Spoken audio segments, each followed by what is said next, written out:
Tu dois tout de suite arrêter de mettre de l'argent de côté si tu n'as pas fait ce premier exercice. C'est ce que souligne l'auteur américain Stephen R. Covey dans son livre Les 7 habitudes de ceux qui réalisent tout ce qu'ils entreprennent. Et parmi ces 7 habitudes, il y en a une qui va nous intéresser particulièrement aujourd'hui. Stephen Covey nous dit que pour réussir, il faut savoir où on veut aller dès le départ. En d'autres termes, pourquoi investir, dans quel objectif. Pour vous aider à trouver votre pourquoi, j'ai répertorié les objectifs les plus fréquents des personnes que j'accompagne.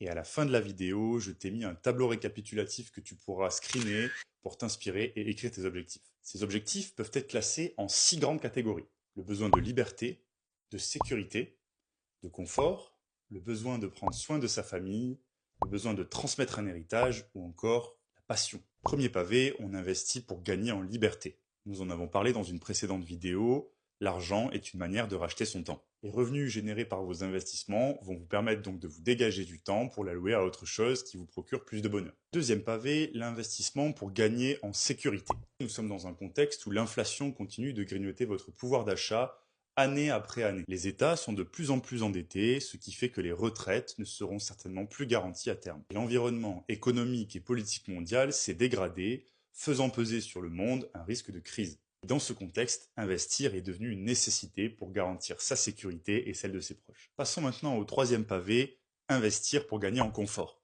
Vous investissez pour générer du profit qui servira ensuite à augmenter votre niveau de vie. Le plus souvent, ça va servir à financer des biens et des expériences d'exception. Une belle maison familiale, une résidence secondaire, des produits de luxe. Vous consommez donc moins aujourd'hui pour le faire mieux et plus demain. Quatrième pavé, l'investissement au service de sa famille. Si vous attendez un enfant ou que vous souhaitez un jour construire une famille, l'investissement est le passage obligatoire pour le faire dans de bonnes conditions.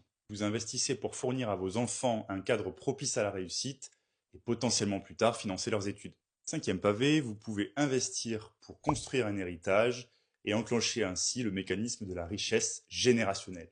Quoi de mieux pour laisser une empreinte que de permettre à nos enfants et petits-enfants d'avoir une vie meilleure que la nôtre. Transmettre un héritage, c'est faire profiter à votre famille des fruits de votre travail et de vos bonnes décisions financières. Enfin, sixième pavé, et je me reconnais beaucoup dans celui-ci, c'est l'investissement par passion.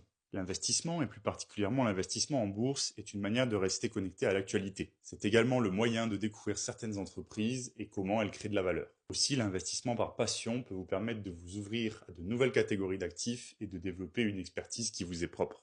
Je vous remets le détail des 6 pavés que nous venons de voir et j'espère que cela va vous inspirer pour écrire vos objectifs financiers de 2026. Je suis certain que je n'ai pas cité toutes les raisons d'investir, donc si j'en ai oublié, je vous invite à le mettre en commentaire pour que chacun puisse en profiter. Si cette courte vidéo t'a plu, je t'invite à la liker, l'enregistrer et à